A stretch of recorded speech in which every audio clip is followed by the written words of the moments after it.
Hi, guys, welcome to This and That, where everybody has a story to tell. And today's story is coming from Gretel. Hi, Gretel, welcome to This and That. Hi, hello. Thank you for having me. Yes, you are actually the first guest. So you will always be the first guest of This and That. So that makes you super special. I'm um, honored. yeah, thank you. Thank you. So I wanted to, this is obviously a board game channel. So we will talk about board games. But the first thing I wanted to know is what makes you a geek? Well, as someone who has been playing the cello since like the fourth grade, I was always the kid that kind of kept to herself, but I also did just love my arts. I always grew up I loved reading, I loved writing, I loved superheroes, I loved monsters, even though I'm the biggest scaredy cat ever. I love anything just kind of spooky, anything mysterious that I have to figure out. And dragons are pretty cool too. So I'm all over the place.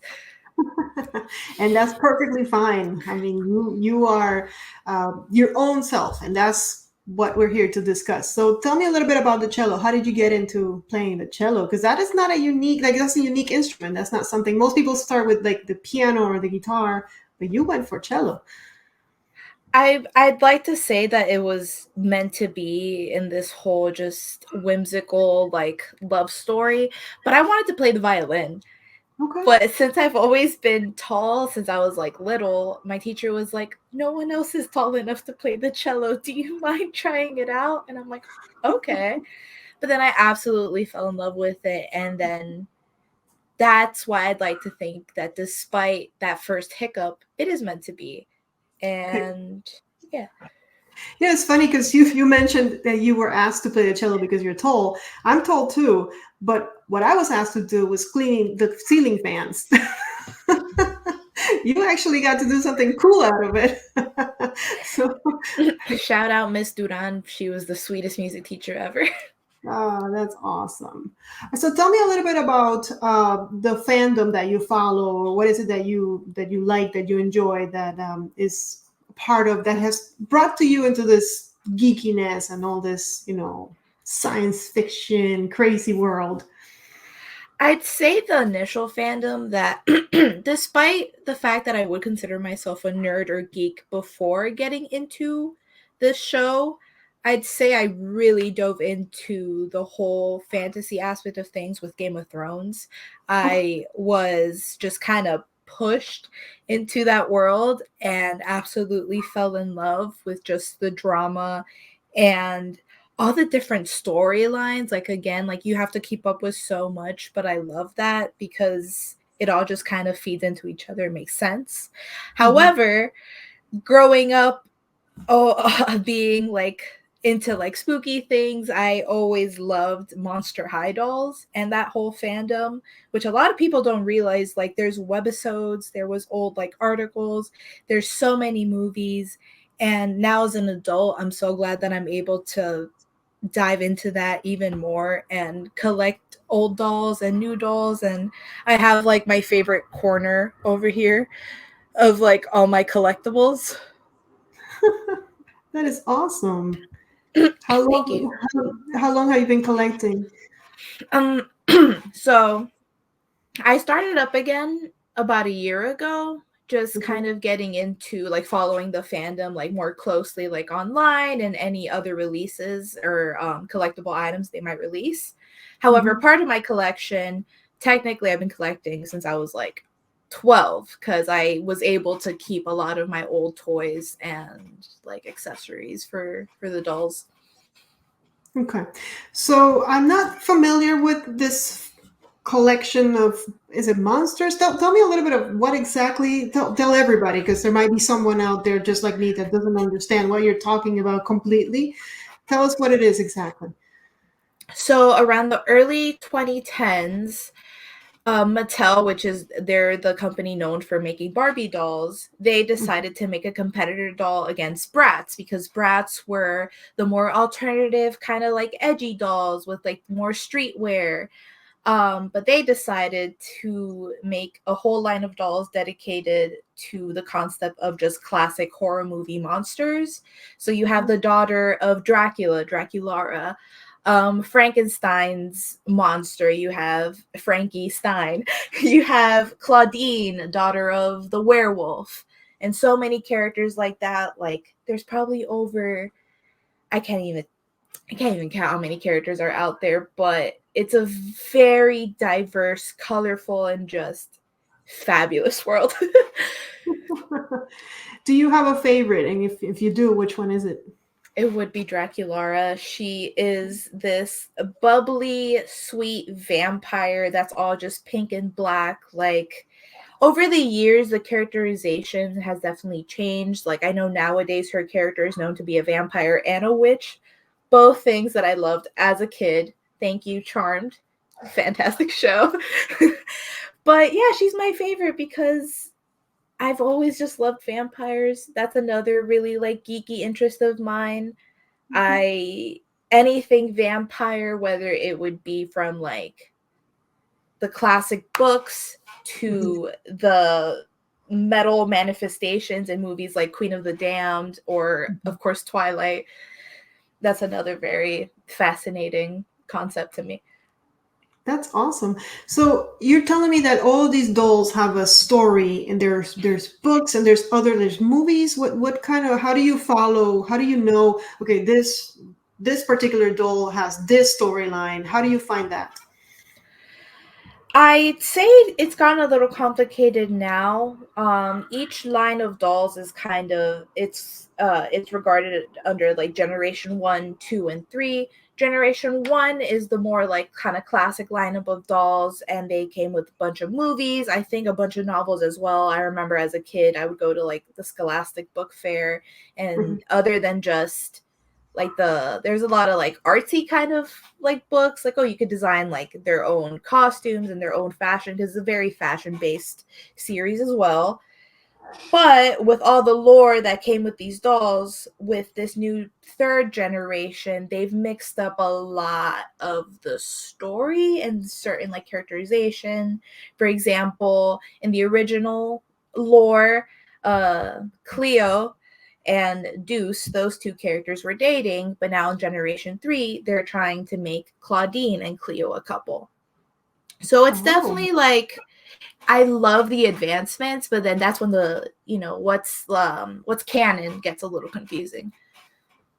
Okay, okay, okay. Wow, I did not know about this. This is actually very interesting. Like, it seems to me like it'll be something that I would love to learn more about and to become a part of, because yeah, like you mentioned, who doesn't love monsters and villains, right? It used to be that there was two sides to every story, and it was the good side against the bad side, and the good side was really, really good, and the bad side Yeah. was really, really bad.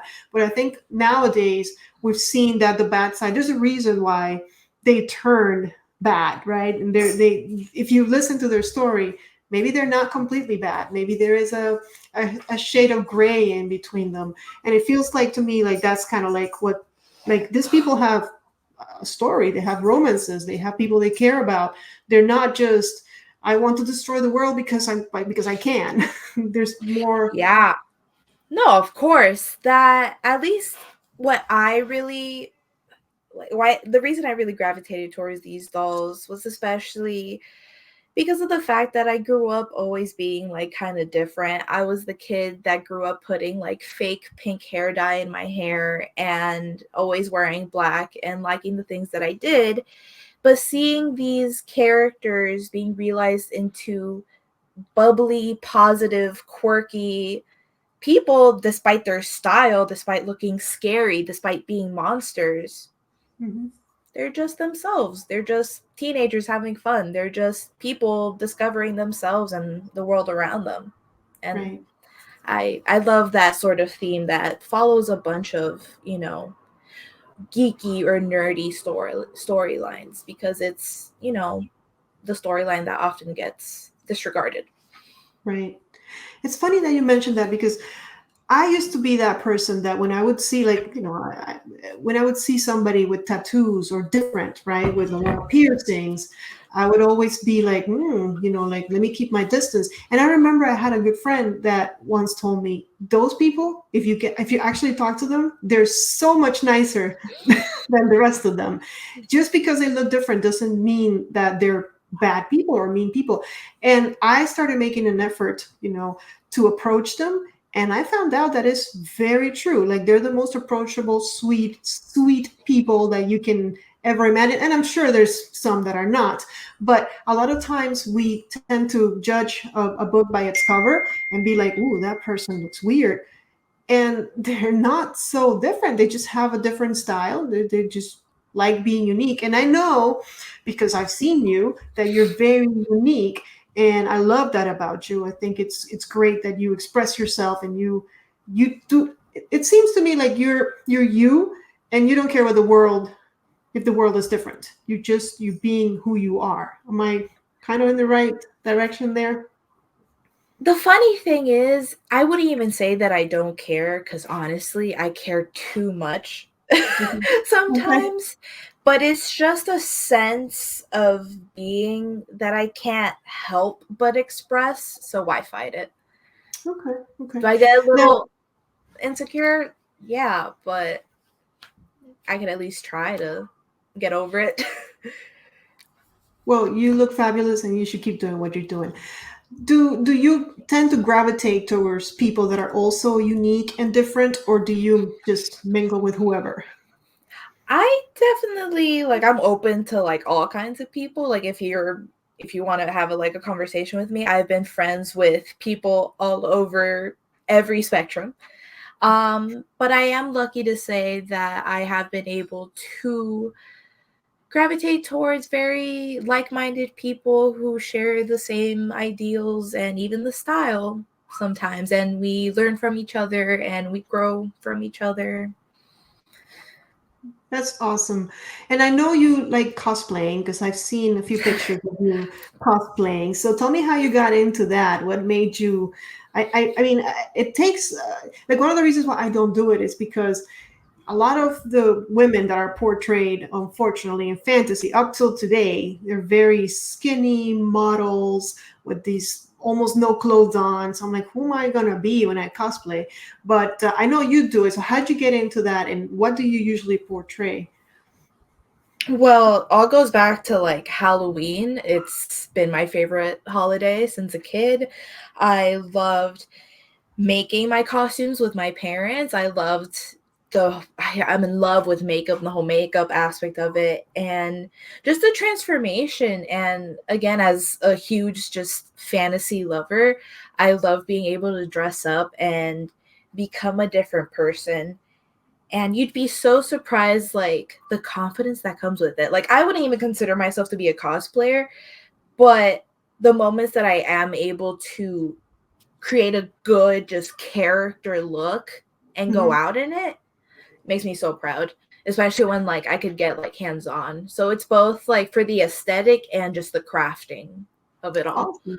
So you do create your own costumes when I know you do makeup. Is there something else that you Yeah. do aside from makeup? Do you create your own clothes and stuff?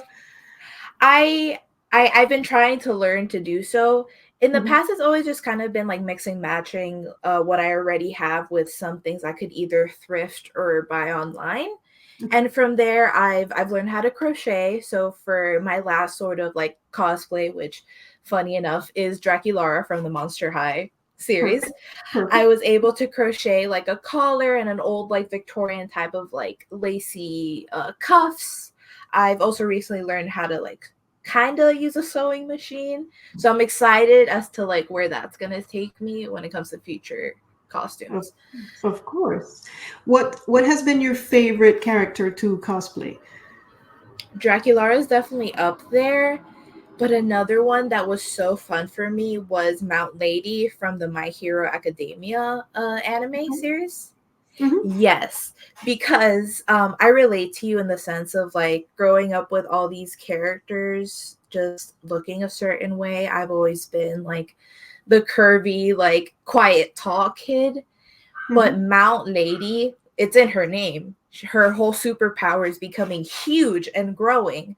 I just had to be her, and I felt so good, and I got so many compliments. And kind of backtracking into like Monster High again, this whole new generation of dolls, a lot of Hmm. them have been sculpted into different body types too, which warms my little girl heart, because you have all these different dolls, like different heights, like curves, sizes, like it just I'm glad that I can at least look past that sort of original sort of like body type or image and still encompass the character no matter what. Definitely, because yeah, that's like I said, one of the things that that kept me from, because I can't look like Sheena. I mean, or Barbie. I'm not a Barbie type. I'm curvy, and it has its place. So, but I do think that nowadays you see more and more um, different and more. Representation. Yeah, definitely. And we need that. We need that so badly, because not everybody is skinny and, has like the perfect body.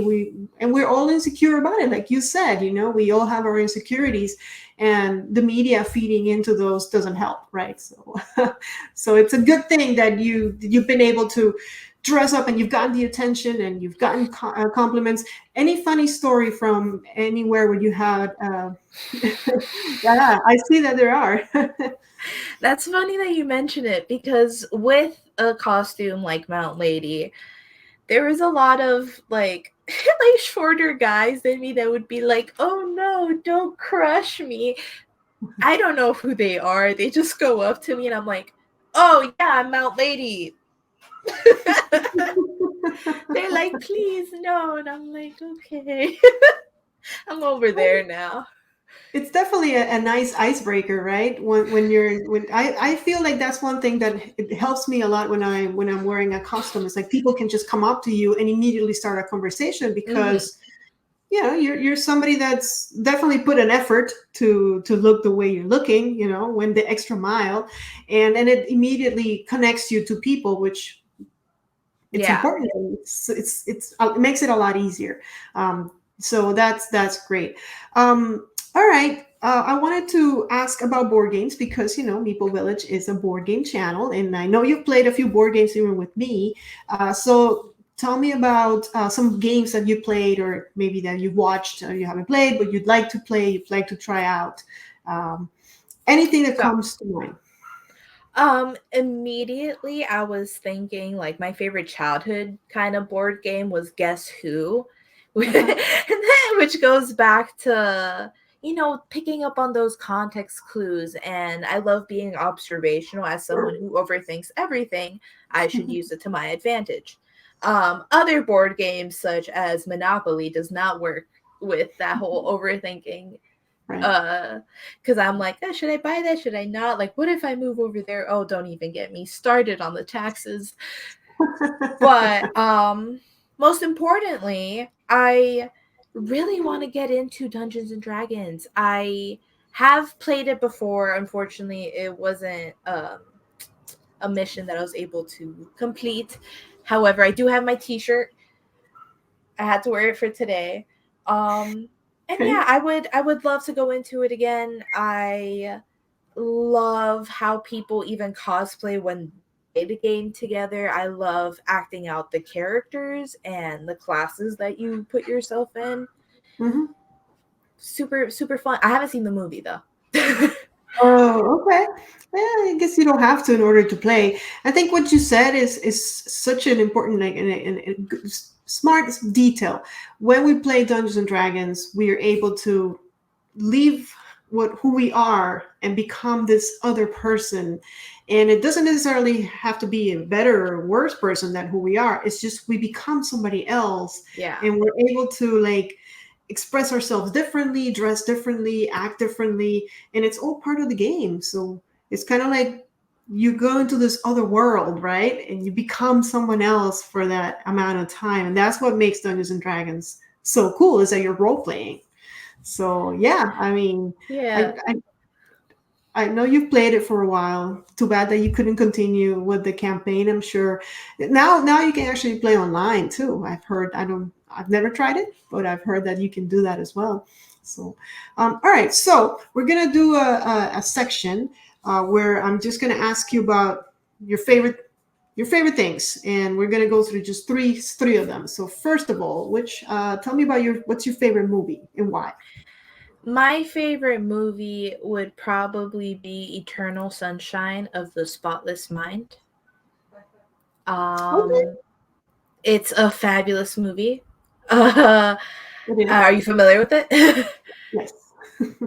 No, yeah, it's something that my wonderful cousin showed to me when I was young. It's a gorgeous movie about just how worth it is to fall in love even when you know it's going to be painful. And there's even people wouldn't, I don't know, people consider it to be a science fiction type of movie, but I think it absolutely is when it comes to the whole memory loss and going back into his dreams, which Right. also throws in a psychological twist. Right. And silly fun movie, and I love Clementine as a character and how she challenges the whole manic pixie dream girl stereotype, even though a lot of people put her into that box anyways. Hmm. Believe it or not, I used to have very colorful hair. You would know, but I don't know about the viewers. But yeah, visually and plot wise, great movie. Yeah, no, I agree. And yes, I have seen your colorful hair. Today we got you on a day where you're looking just it's just dark hair, but I know how fabulous you can look. But yes, that's definitely a good movie. How about your favorite song and why is it your favorite? My favorite song, if I had to pick one, because if there's one thing I can go on and on about, is music, I would Okay. say Weird Fishes by Radiohead. Um, it's a song that I fell in love with a few years ago as I was just kind of falling back in love with the band themselves. And musically, it is so intricate. The album itself in Rainbows is very nerdy itself because if I'm not wrong, they incorporated the whole Fibonacci sequence, which is this whole mathematical perfection little coil thingy, and when you place it, in regards to like the length of the album, it cuts into a song where they're saying in rainbows, which is the title of the album. But anywho, Weird Fishes, lyrically, it's also very beautiful. I kind of related to it a lot at a time where I kind of felt lost and I didn't know where to go. Mhm. I was graduating soon. I was figuring out relationships within myself and with other people. But just like a weird fish, you gotta dive in and just go through it. I love it. I love the visual that you just gave us. That's perfect. Let me ask you this about music. When I know you said you could talk about music for hours. We're not going to talk about music for hours, but I want to hear because I want to hear what how is it that you get into music? There's people that just like music because of the music, and then there's people that are they relate to the lyrics. Are you in the middle of those, or fully to one of the two extremes? I try to be in the middle because both aspects of a song can be very important. However, I don't think it is the most important because I if I hear something that tickles my little earworm, I'm gonna add it to Spotify. Sometimes the lyrics are stupid and sometimes they're great, Mhm. and it could be the most loud, chaotic sort of, like, I don't know if you're familiar with the genre of hyper pop, which is just a kind of other sort of EDM, electronic, just colorful madness.